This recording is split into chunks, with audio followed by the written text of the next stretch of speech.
Hi, my name is Chris Case. I am an Education Project Manager with the Vermont Agency of Education, and I'm here today to talk to you about the public input portion of the Vermont State Plan. So in this presentation, we'll be talking about who's participated in the input process so far, what processes have been utilized by the agency, and what we've done with the input that we've received. When looking at who's provided input in this process so far, it's pretty extensive. We've had over 2,000 people participate in this process over the last year, including a standing field input team, the FIT team, which helped us as an agency to kind of guide our thinking around collecting public input. And we've also had a large number of both professional educators and members of the general public participate in providing feedback.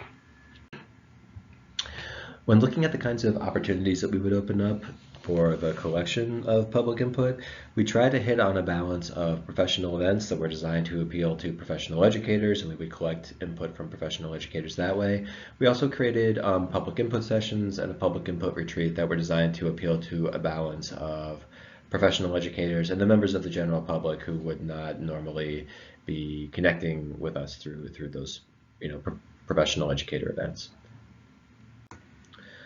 Looking at the flow of public input associated with this process, I think the big takeaway is in those bottom two rows, and the idea there being that when the public was providing feedback to the agency about the agency's thinking or proposals, it was doing it directly to the people that were going to be writing the plan.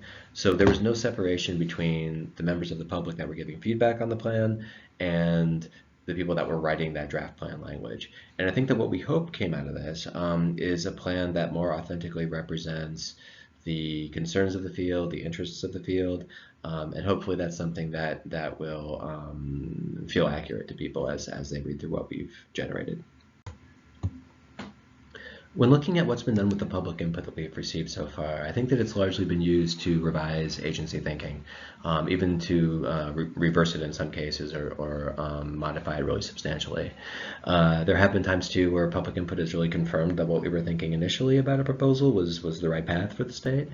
The big takeaway here is that public input has really substantially shaped this document and our draft plan development process. The fingerprints of the public are really all over the plan. I think that will hopefully be evident to people who participated in a session or multiple input sessions. You should see some evidence of what you recommended or of what your group generated in this draft product.